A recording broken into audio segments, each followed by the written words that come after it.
Okay, we're going to start trying to do more videos like this to actually deconstruct a trade, talk about why we called them, show the setups, and hopefully this will be a decent learning tool. LEN, a home builder, very strong today. I'm going to show you how we traded it in the chat room, how we called it. The volume is the first thing that caught our eye. Okay, here's what the chart looked like when I posted the trade idea. All right, some things to show you here. First of all, you can see the volume compared to most of yesterday. Just steady volume. So it showed up on our scanners.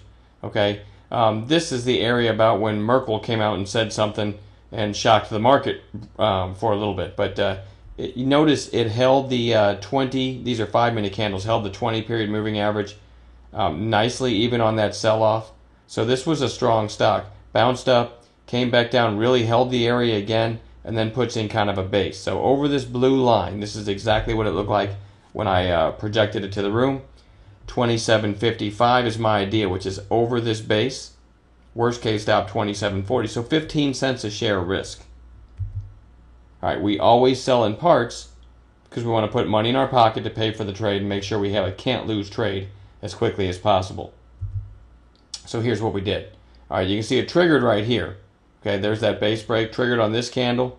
Nowhere near the stop. It did a little, what looked like it was going to be a topping tail, but then just caught right back up. And then once it gets through these recent highs and it's testing the early high of day, okay, this is typically an area where people might chase it when it breaks the high of the day and get reversed on, right? So I like to sell some before the high of day break in case it never happens or in case it double tops, okay?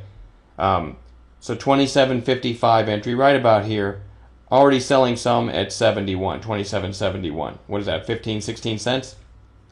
That way, if it comes back to my entry or even slightly below it, at that point I still have what I call a can't lose trade. All right, now using shape and distance from the moving averages, it's easy to tell when to sell some more. I try to always sell in 3 parts. Okay, now, see what I mean by shape. You see this move here? Let's get the drawing tool going. We've talked about this before. This is shape. See that thing climbing? See the shape of the candles? All right. Nice volume, and the moving averages, the 20s here, and the 8 is here. But see how it's getting away from both of them? It's all the way up here. Plus, we've got a whole number 28. Whole numbers often act as resistance as well. So, sold some more right into this 28. I think I sold most of my shares at or above 28 right here.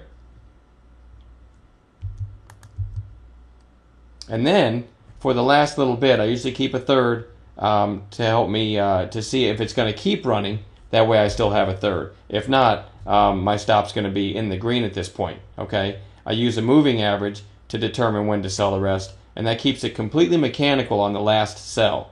A little bit arbitrary, let's go back. A little bit arbitrary here, you kind of have to look at the shape. You see the whole number, so you kind of have to make a decision there. It's a great time to sell some. Something a lot of traders struggle with. When you're in something and it gets that move, most traders just want more and more. I teach our members to sell, to sell into a move like that. You ever find yourself reaching for a calculator, trying to figure out how much money you're going to make on this trade because it's running so nicely? Let that trigger a new emotion in your brain that says, hey, it's time to sell some. Anyway, all right, now the 5-minute candles, again, 20 period moving average. I usually try to sell my final third if it gets back down to that, okay? So that sell, again, 27.71. Remember, my entry was right here. So that sell was even in the green. And this isn't the best example because there's times when a stock just almost goes parabolic and can literally go most of the day without ever coming back to the 20. And those are fun. You know, as Kramer would say, it's a high quality problem. But if you just resolve to sell your final bit, a third or however you're doing it, when it gets to the 520, the 20 period moving average 5-minute candles, that makes it mechanical and takes all the thinking out of the final third. Anyway, so there is a deconstruction of our LEN call today. Wasn't a huge winner, but it did pay us nicely and didn't take very long to work after we took the trade.